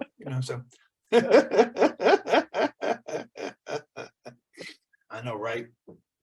But yeah, I'll tell you what though, all of those, there's something beautiful about taking bad media and getting influenced by that and then creating stuff that you really like, So somebody in the chat was like, hey, dirty, Ice Pirates adventure. I mean, to me, that sounds more like Starcrawl, but yeah, write it, do it, Yeah. Somebody should totally do that. Terra Astra, do it. Let's go steal some ice. You know what I'm saying? I think Ice Pirates, the main bad guy should be Vanilla Ice, right? I mean, Rupert Van Winkle should be the main, People are slowly stealing Vanilla Ice. That's it. They're Ice Pirates. That's it. They are. Absolutely. Yeah. Wait, so Bruce, you had a room in Dooms to Go, which we know involves an airplane because Chuck talked about it. Tell us a little bit about that room. Not just the visuals of it, but like the encounter, the combat, what can players. Spoilers are fine. Don't be afraid to spoil it. Cool. All right. So it starts off with the players coming out of the green room, and the first thing they walk into is like a departure lounge of any airport, including overpriced vending machines and all that stuff. And they're all handed, each character's handed a boarding pass, and they walk up the ramp or the air bridge up onto an airplane, and they're ushered to their seats. The steward's very keen that they hand over or put in the overhead lockers all of their heavy weapons and equipment, of course, because we wouldn't want that falling on anybody's head now, would we? So they're ushered to their seats, and of course the seat back television is actually an AVS, and we're seeing all the commercials. There is an in-flight magazine, which if anybody peers at will contain an article, very interesting article about a well-known Canadian rapper. The aircraft takes off, and it takes off on that big arm. I mean, Chuck's just captured it perfectly, right? And it swoops around the auditorium, the event, the arena. And the arena. Thank you. The ground drops away, and the airplane rises up on the mechanical arm. The drink service starts, and out from the drink the drink's trolley pops a small dragon-like creature that coughs, belches smoke and fire, and then all hell breaks loose as lots of these tiny little drakes start to pop up all over. They're in the overhead lockers, they're under the seats, their heads are popping out of the toilets, wiring is getting torn down, the aeroplane starts to rock and roll and shake. And it's time for the PCs to act. So they have to defeat these things. Within a certain number of rounds, the Mama Drake turns up, and I think you can see that on Chuck's art as well.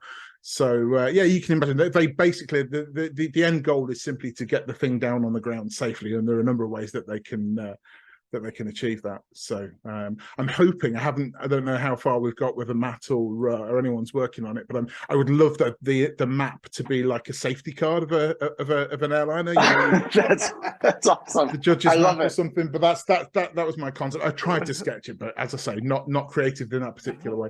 But yeah, that's my run. Super exciting to write, and such a privilege to have a chance to contribute, because I love Xcrawl. Played it many times in person and online with a bunch of great people. Some of my favorite gaming memories in the last few years of playing Xcrawl.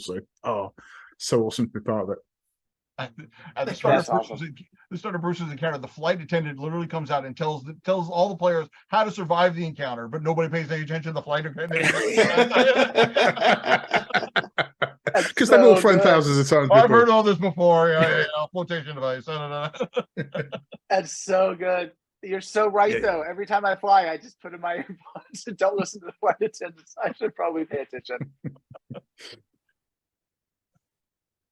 Oh, that's a lot of fun. Cool. Wow. So I'm gonna take a look, see what we're doing. We are at 60. Wow, this is wild.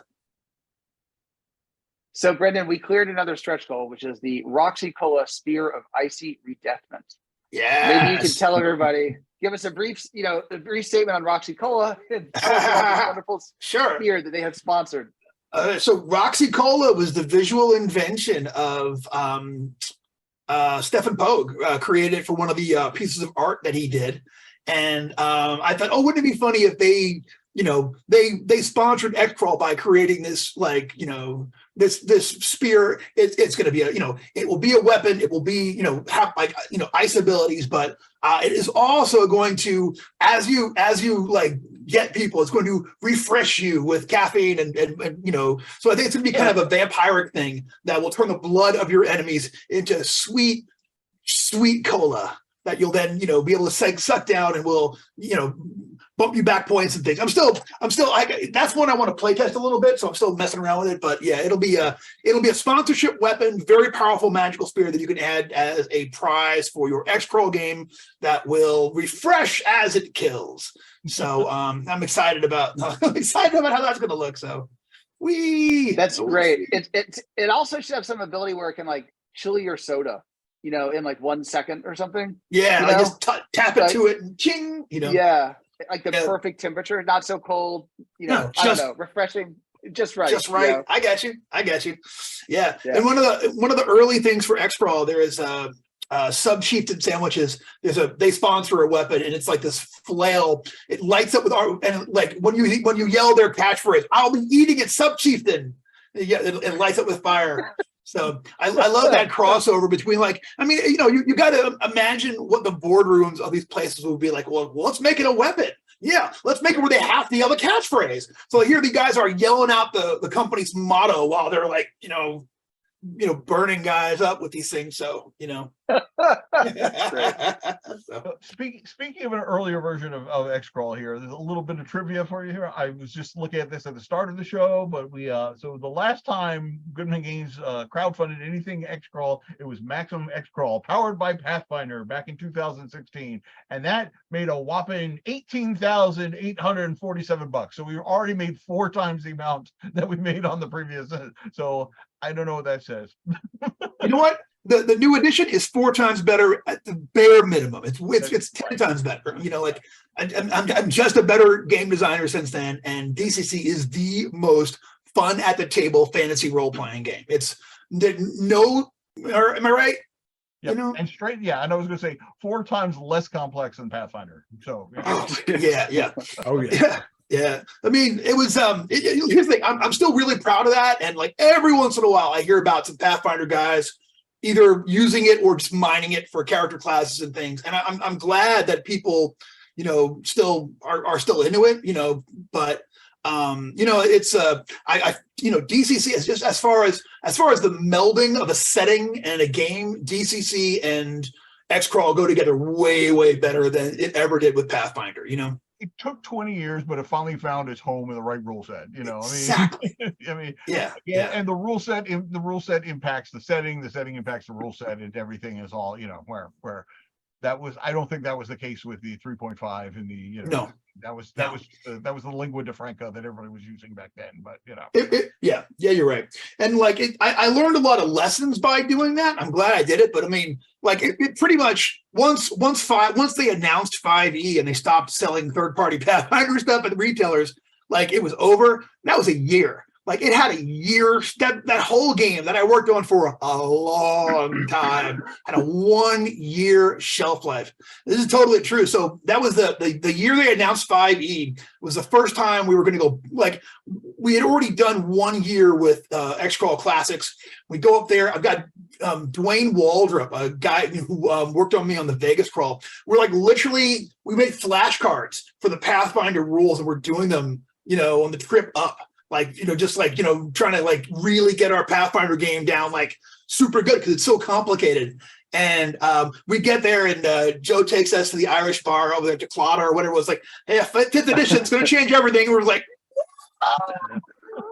No. So it was frustrating. You know, a lot of the early, I mean, I'm grateful for all of the experience now, but yeah, I put a lot of work into different variants of Xcrawl that, you know, Joe, do you remember the version of Xcrawl that never came out? Yeah, actually, I've been meaning to tell you about DCC 2.0, which we're going to launch the day this Kickstarter's over. No, I'm kidding. I'm kidding. We decided we were just going to go to DCC 4th edition, right? We were just going to skip. Actually, that's a good call. Right to the superior version, right? Sorry. Oh my gosh. Oh. Wait, Bridget, we got a good question from the chat, and this ties into DCC. Somebody Sure. wants to know if the Xcrawl classes, XCC classes, work in regular DCC. But on that note, you also mentioned how regular DCC spells can kind of overpower XCC encounters. Yeah. So maybe talk about that, like why there's certain spells that are allowed in the arena, you know, some of that stuff.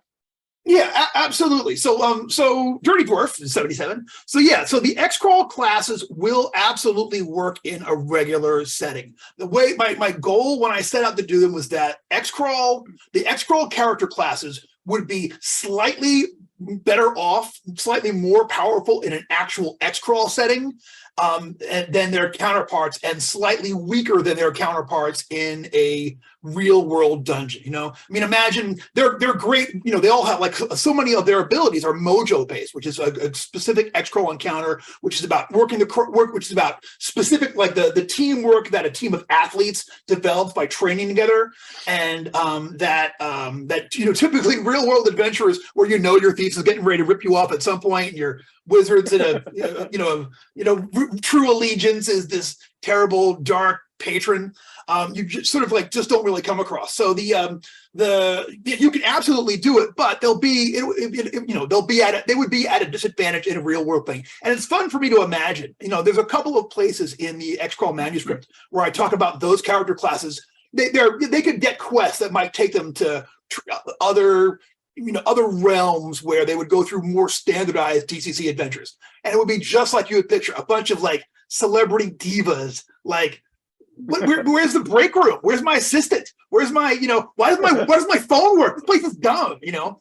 But I mean, I think that they would, they do okay, but it's not what they're built for. Likewise, their counterparts would actually be at a disadvantage in an Xcrawl dungeon in a lot of ways, you know. And the magic really reflects that. But like just in general, I think they won't have access to that. They wouldn't have that background and that drive in training that would let them access the mojo. So they would be they wouldn't have the special mojo abilities that the other classes have. They wouldn't, a Xcrawl brawler get to point a mojo for every creature he takes down with just bare knuckling. and your warrior in the same situation wouldn't have access to that, so he'd be at a disadvantage. I mean, don't get me wrong, he'd be killing fools, but he wouldn't have that specific thing that he'd be able to that he would be able to do. So, and one of the reasons, so in the early days, I just ran a bunch of Xcrawl using, this is when I was first thinking about doing a DCC version. I just ran a bunch of Xcrawl with the original DCC character classes, and of course all of those DCC spells, and it was mayhem because the DCC spells specifically have that upper tier where they just, go cosmic. They kind of like go way beyond the bounds of a arena style combat. The one I always talk about is sleep. I had a guy early do a maximum spell burn, halfling helped him out, and like put like and cast his sleep spell. So we're like looking at the result for a maximum sleep spell, and it's like, okay, you got everybody in the arena, everybody in the parking lot, people out on the highway, out in front of the stadium. I'm like, thousands of people would die, you know what I'm saying, for casting this. You know what I mean? It's just too cosmic. People would be falling asleep on the expressway, like going past the arena on their way to work. So it's just too much, So my goal for the Xcrawl spells is that they are all slightly less powerful in general than equivalent, whatever equivalent spells are, but for equivalent DCC spells, but they're more tactical. They typically have they're typically easier to use for small group tactics, and they don't come with so many disadvantages, So not a lot of make potion spells in Xcrawl. It's no, yeah, or anything like that. That's blasters specifically can't make up. They can't create magic items. They can't, with one exception, there's one patron that will allow you to do it. Yeah, typically like blasters they can't scribe scrolls. They can't make magic swords. Blaster spells only go up to 3rd level. They are not as powerful as wizards, but they are, they're great in a fight against 30 orcs on jet skis. You know what I'm saying? Like that's where they come alive, for that kind of action. So, hey, I think that's a great point. It's something that I didn't think about until you pointed it out. And I'm going to say this for the audience who's asking about compatibility. XCC is completely compatible with DCC from a rules perspective. It'll cross right over. But you got to think about in XCC, you're doing this in a stadium, there's an audience of 5,000 people watching this action happen. And if you bring in those spells, those magic items, whatever, there's a lot of bystanders that can be implicated. And like you said, the highway out front, the cameraman, the referee, the guys backstage, the monster handlers, the caterers who are bringing food to the green room. It's a whole different environment to think about. I mean, I don't know how much people are aware of that, but the DCC rule set has been adapted many different times, many different settings, and whether it's licensed project or stuff like that. And it's on the outskirts. It seems like, oh yeah, you just you using the same rules. This must be really easy to do.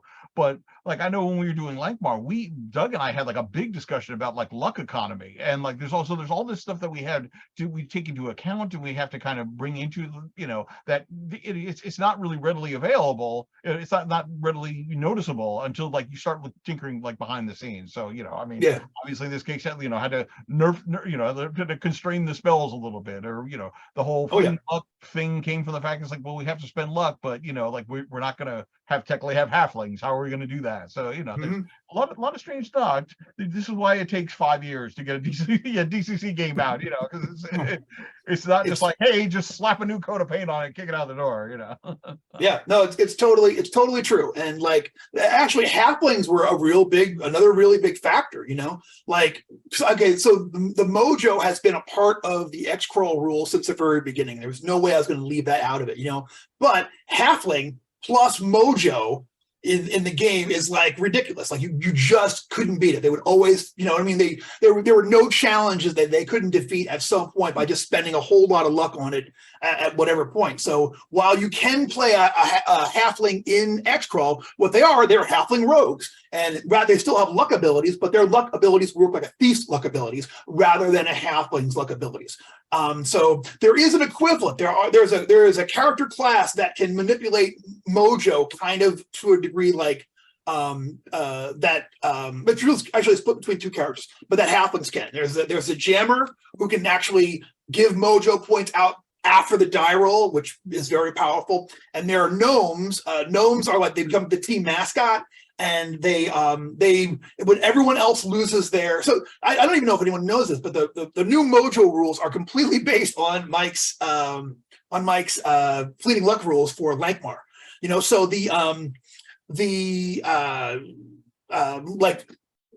so you can lose them all at once, but that's the gnome special ability. If everyone else loses all their mojo, the gnome, you know, he gets to rally the troops back up, and he gets a couple of points. And that number of points he gets, he has a die for that increases as he levels up. So makes a big change. And Brandon, I think the rule was, remind me if I'm remembering right, if you roll a 1, you lose the mojo, right? So yeah. If you roll a natural 1, you lose all your mojo. So it's like fleeting luck in that you don't want to sit on them. You don't want to wait until you don't want to like hoard them. You know, give them out. When you the way mojo works is, imagine fleeting luck if you played any of the Lankmar systems or just use it in your regular DCC thing, and you're looking for a way to, like, you want to, but instead of using them yourself, you give them to your teammates. So if you have mojo points, you can add them to rolls for spell checks, attack rolls, or skill checks, but you have to give them out before the die toss goes, and you give them to your partners. So if you see one of your buddies getting ready to do something insane or insanely cool or desperately needed, stop, take some points to the pool for that die roll. Take this, however many points you have. You can just pile on all these mojo points on them. That will let them achieve incredible, cinematic, breathtaking, successes inside of the arena. That's awesome. Yes. Cool. Yeah, Judge Eric Young says, Jeremy, my favorite class. Excellent. I do. So, Brendan, talking about compatibility with DCC, I remember when we were talking a few weeks ago, you were talking about maybe running Love Mutants, but playing with under Xcrawl. I did it. Was that Origins? How did it go? It was so fun. It was really, really fun. And like this is, I don't know how much, I'm gonna tell the whole story. So Love Mutants of Castle Heartache was this year's Valentine's Day adventure, which Mike let me write. It was, to this day, one of the most fun writing experiences I've ever been a part of. And like, just I go back, there's an email chain where we try to figure out what the title of the adventure should be. I go back and read that for fun every once in a while, just because it was just the whole process of us having to come up with this name for this ridiculous and weird adventure. It was super fun. So I had a request. There's some folks, Evan Dickens and some of my buddies from Columbus. We do a game every Origins. We do an after hours game, and they wanted to do Love Mutants of Castle Heartache, but they wanted to do it with Xcrawl character classes. And I was like, 100%, I'm going to do it. And it was actually weird. Like, one of the so first off, it was ridiculous. So part of the premise of that adventure is that the god of love is heartbroken, and the waves of unhappiness spread across the universe. So it breaks up every couple in the universe. So everyone going in there, they've had their relationship. If they're in any kind of a romantic relationship, they've been severed. So my guys decided that their entire besides being an Xcrawl team, they were a polycule, which, if you don't know what that is, look that up. So they were all mad at each other the whole time, and then also like lonely for each other, even though they were in this adventure together.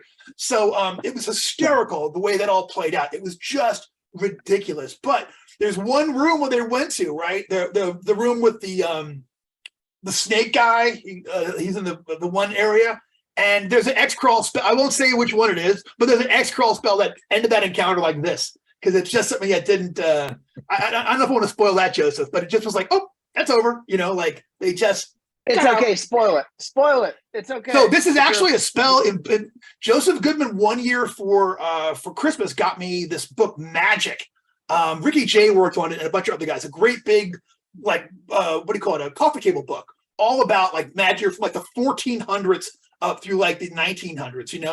And as I read through it, I was like, escapology was a huge part of stage magic. It still is. And I've never seen anyone really, there's a knock spell, but there's no thing really about actual escapology. So one of the Xcrawl spells is Arcane Escapology, which lets you do Houdini-like feats and better of escaping. You know, on a low roll, you can get out of handcuffs or a grapple. On a high roll, you can actually get out of being swallowed by a monster. You know, you can like, you know, teleport to safety out of there. Yeah, they just were, once they got wrapped up with the monster, they're like, Arcane Escapology. They all got free, and it was like, well, I guess this encounter is basically done. So it was it was like, oh, there you go. So just goes to show you, you know, like, if you know, I never play tested under those conditions before. I learned something that day. So you know, it was a lot of fun. That's why we play test. And that's why we play test. And for you burgeoning designers out there, I can't stress enough. Play test, play test, play test. That is the key to the kingdom. You've got to run those games just, you know, again and again and again. The best time is when you're running something and you realize that, oh crap, you left a gaping Achilles heel in the encounter, and the characters have exactly what they need to kind of just walk all over that. You're like, oh, Yeah. please don't let them realize this until I go home and be able to rewrite the encounter to close that all. You know?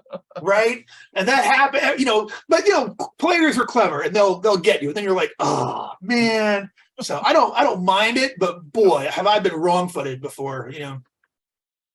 Now, I feel like I should point something out about Love Beats and Castle Heartache. I'm pretty sure everybody knows this, but does everybody know who modeled for the cover art of that? I do. I can guess. I still have incriminating photographs.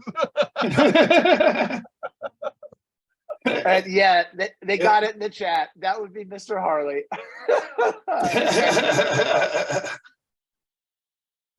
Yeah, it's Fantastic. true. Yeah, and like Harley was such a good sport. Like as soon as Mike said I could do it, I was like, oh, can we put Harley on the cover and make it a Harley Quinn romance? And he was like, yes. And I emailed Harley. I'm like, Harley, can we please put you like on this thing as in a bodice ripper as a romantic lead with a slime mutant? And he wrote me back so quickly, I thought my head was going to snap. Like, yes! I was like, oh, great. So, there's been some great projects that Goodman Games has put out over the years, but that was just one of the ones that was just like, it was such like a class participation project. I mean, just yes. everything from the art to just the ideas that were coming out with the title, Yeah. the actual plot line of it. You know, I mean, Matt commissioning that cover, Stefan Pogue actually, you know, completing it, and then once we realized, what, we could make all of this foil, and you know, and then we were doing the research on what romance novels look like, you know, so we had like the same font, and then we're like, oh, we have to have the back cover the author photo, and they're like, oh, wait a minute, we already have a photo for that, don't we? You know. Yep. The photo from the creativity retreat we did back in the day, us from the Madonna Inn in Madonna Obispo. Yeah. How you say Yep. it? Oh, Yeah. and it's like my only ever cover, and it's like, you know what I mean, like you know. So yeah, that was an absolute labor of love. I'm so happy with the way that turned out, and Yeah, folks, if you're on the fence about buying, we're supposed to be here to talk about Xcrawl Classics, but as long as we're here, if you're on the fence about buying Love Mutants and Castle Heartache, do it just for the back cover photo of Brendan. You got to buy the module, and that photo will make your day. There was no agenda to this Xcrawl party. We can talk about whatever we want. We started talking about Peter Ackroyd's hernia, so there's we're already down the rabbit hole, you know. So. And the Valentine's cards. Don't forget, if you buy the module, you get Chuck's Valentine. That's when I fell in love with right. Chuck's stuff. There's one of the so Chuck did the Valentine's Day cards that are there on the interior, and there's one in there. My silly throwaway joke, it was like, Valentine, you're closer to me than that second face I grew, like a corruption joke. And the picture for that was like so good. And it's like the wizard face, and then her derpy like twin, like, and I was like, oh, Chuck, it's so good. That it made my heart sing, you know, still does. So that was when I was like, oh, Chuck, you know what I mean? Like, we're going places, you and me, cousin. So I hadn't realized that he was the one that did me as that leprechaun. Even that I don't mind. I mean, that was fun, you know. Speaks to my half Irish soul, you know. So, but yeah, so we have a question in the chat that's semi-relevant. I feel like we should diverge from Valentine's Day for a moment to address. Somebody asked, this is the way back, Traitorous Elf. Now, is that the elf from the 80s? Just to be clear, I think he is. Yeah. Okay. Yeah. he wants to know if there's a regular cover all-in edition. So it's actually a great question. There's only a $10 difference though between the quote VIP cover, as you called it, and the regular cover. So hopefully you can accommodate that, because I think you save $20 in that pledge level anyway. But no, we don't have one that's the regular cover, plus all the stuff. But hopefully you're cool with the minor difference in cost and the fact that I believe you saved $20 in that pledge level, if I remember right. Cool. All right, back to Valentine's Day. Sorry to that was, we kind of talked it out, but I'm still very proud of that adventure and running it with Xcrawl. It was cool to see what it would be like to run. I haven't really done other Xcrawl adventures with Xcrawl characters. It just, that's like a luxury. Like I will do that at some point. There are several points in the Xcrawl in the Xcrawl book where it talks about how you might get a quest and your patron might make a deal with a patron from another world. Because I want those folks to be able to go through and do all of these there's so many great DCC adventures. I'd love to see some of them go through, but I don't have I haven't really done it with that. That was the only exception to it. But I love crossover, and I love the idea. I think that I could see people if you wanted to do specifically, if you wanted to run an Xcrawl or a regular DCC warrior, but you were all about barehanded, you could run a brawler and kind of run them like a monk. You know what I'm saying? And sort of use that same abilities. He'd lose his mojo abilities, you know what I'm saying? But I think he would still do very well. And the half-orc as well. And the half-orc is a good crossover class that would be great in a regular DCC game. Half-elf, great crossover class. The gnome, I think, definitely. I think all of those would be good to add to any Xcrawl thing. They lose a little bit of their ability because they no longer have access to their the mojo and what gives it to them. Or maybe they go there and they start training your Xcrawl, your regular dungeon going squad like an Xcrawl team, and then bring some groupies and some fans around, and a referee and a guy pretending to have a cameraman because there's no cameras, and then they can use mojos. I don't know. We've got about 15 minutes left of our little party here. We are just north of, we have 502 backers, and we are just under 3,000 away from our hitting our third stretch goal. So wow, is that an amazing hour and 45 minutes so far? So yeah, everybody who's been tuning in to hang out and watch this with us, and all of you who may not be watching but are furiously backing this, as we speak. So yes, that's awesome. Brendan, tell us about it's coming up. Sorry, Bruce, go ahead. I didn't mean to. I was just going to say, because we're in a UK friendly time zone here, in English money, we're coming up on £60,000 sterling. Ooh. What about in stone? How are we doing in stone? Oh, nobody knows stone. I like it. Oh, cool. A long time ago, I lived in Scotland for a summer. I can't remember how much I didn't know that. 4 stone, 6 stone. I just remember being like, "What the hell is the stone, man?" Yeah, people referred to it as £14 to a stone, I believe. So I do know, but it's one of the weird ones, Yeah, but they use it like one for ancient everyday guy in the pub. measurements. He's able to do pounds of stone, within it. Right. Yeah. Hey, Brendan, tell us about the Beholder coming up at 80K as the next stretch goal. Well, the Beholder is he is going to be a villain. You've always wondered what happens when that Beholder is actually plugged into the mass media, and when all of their eye appendages aren't just deadly death rays, but they're also cameras that are tied into the AVS, the Arcane Video Screen Network. So these are going to be unique monsters that are going to have special media powers that are going to make them both very dangerous to Xcrawlers. It's including they won't just take your soul; they might take away your fame. These would be the monsters that could actually that'll make you look bad and run you down in the media. So that's cool. So be aware of them. That's the next thing that they're going to be dangerous. They're going to be fun. They're going to be Xcrawl specific and very much a creature of the modern weird media age. So I think they're going to be a good time. there are so many public figures I can now, say who ran into a beholder apparently, because, I mean, that's the only reason to explain, What was that app? Remember in 2020 when we were all learning about Zoom, there was some app that would put like rabbit ears over your face if you I can't remember what it was now. Snapchat, was it? Yeah, that's it. Well, but they had like a plugin for Zoom or something that was the Snap whatever for Zoom. Yeah, I forgot. I was really into that for a while. I forgot about that. You're right. Now it's like built in on Zoom. Yeah. Well, they have Snapchat was the original one that would have the, where you could make yourself into, whatever, like a yeah. Yeah, oh, yeah, that is so cool. We found it. Yeah, that one. Or maybe this Oh, one. look at that. Joseph, king of the Brandon, jungle. I've been attacked by a beholder. Help me. They're making you look bad.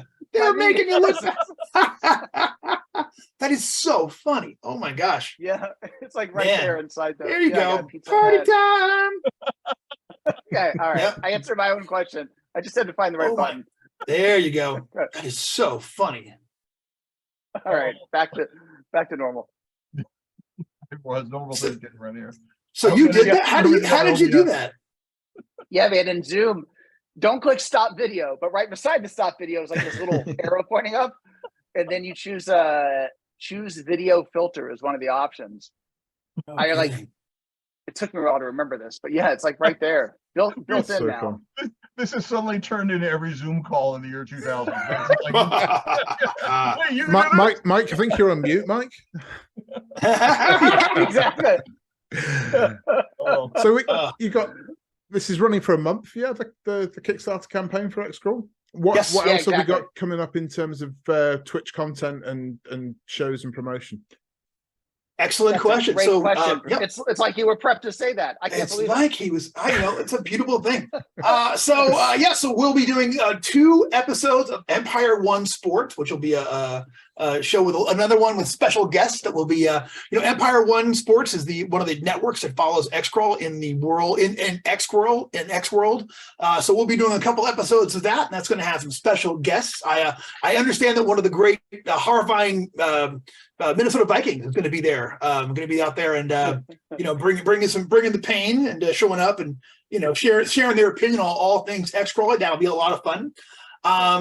We're setting up demos. We're putting together a schedule right now of demo nights, so people can actually get some prep time in and learn about how to actually play Xcrawl, so that when the rules come out, you'll be the first one on your block to start killing player characters with your horrific dungeons and such.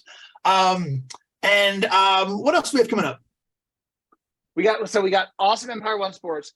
We're going to have a bunch of Kickstarter updates where we will dive into some of the adventures in more detail. Like you can see the art on the project page, but it's kind of like small thumbnail-y size. The art's amazing. The adventure, content's amazing. So a lot of the updates are going to show the art bigger and have, more explanation. Well, Bruce already explained his room, but more explanations by the adventure authors as to what's in each adventure, which I think is awesome.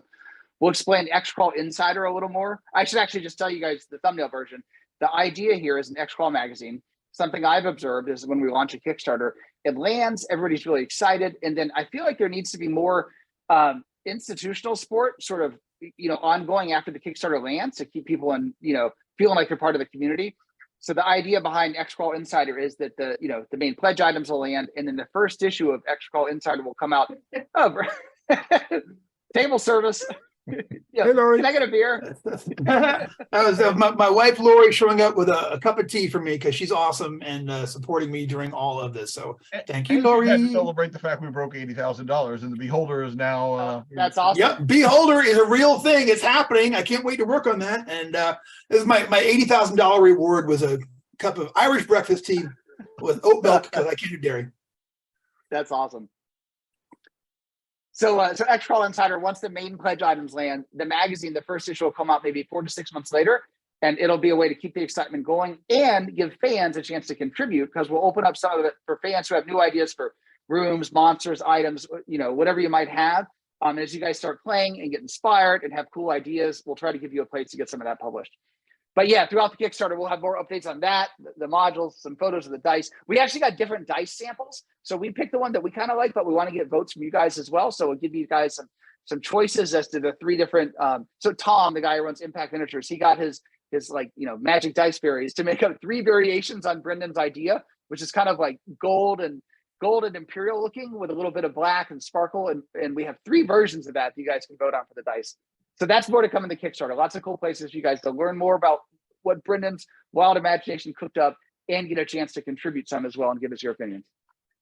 That's awesome. Yeah, Absolutely. and Empire One Sports, which will be a lot of fun. I guarantee it. Like anything with you guys is a lot of fun.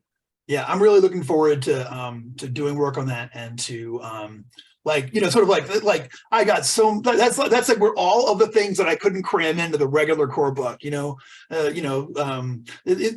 that's so expanded religion, illegal. I'm going to put the first ever illegal crawl is going to show up in one of those things. You've been talking about that for years. I can't wait to see it.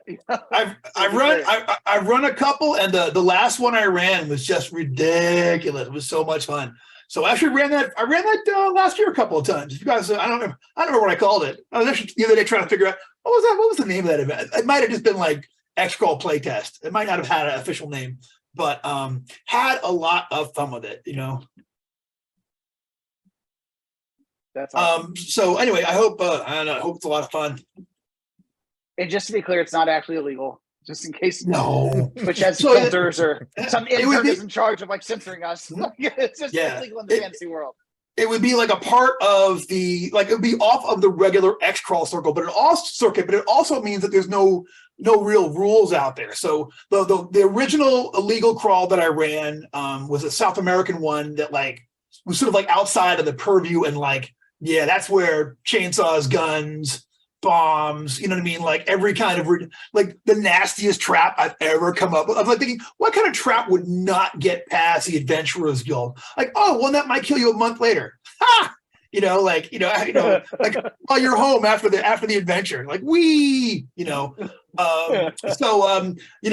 so I had a lot of fun putting all that together. But so finally Xcrawl Insider, that's going to get its chance to make it out there and be a part of become part of the canon. So I couldn't be more excited. I feel like we had to underline the fact that these aren't real illegal Xcrawls, given the fact that we just are opening up a warehouse in the shady part of Fort Wayne, and looking for people to have warehouse job, right? It's actually our secret Xcrawl proving ground. That's it. That would be so fun. I mean, so fun to think about, not in real life. I don't really want to make any of our warehouse guys into illegal gladiators.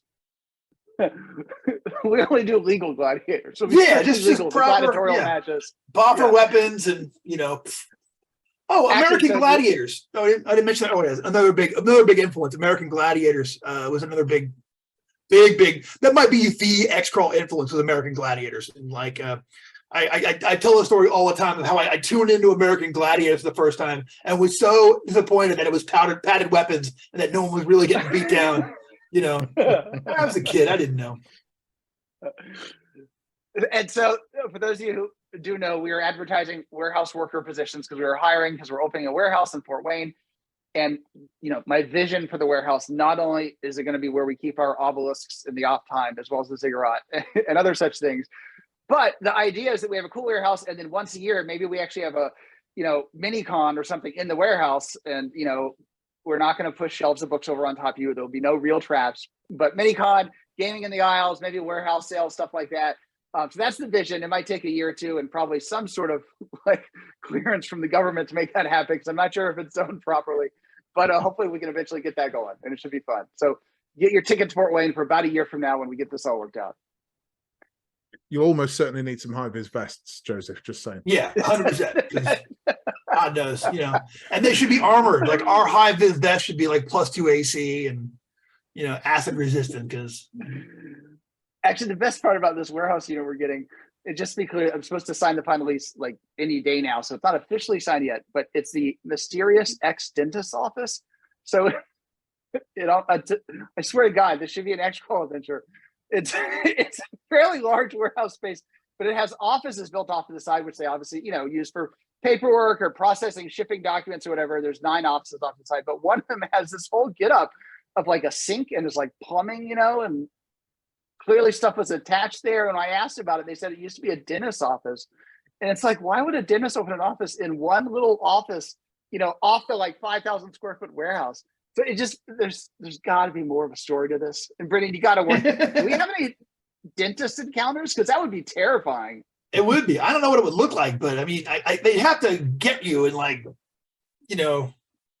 strap you down and then they get out the drill and maybe you fight the cavity creeps. Yeah. That's great. What up?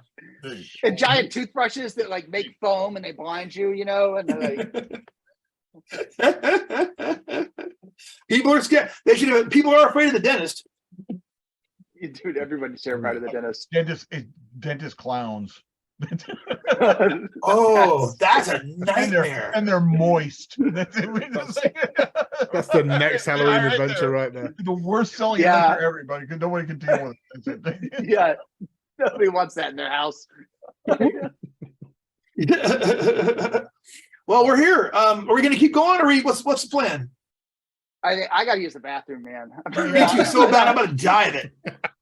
Some of us are on East Coast time, and we skip lunch to do this. So All right, and cool. And we don't have people bring us tea. Yeah, I know.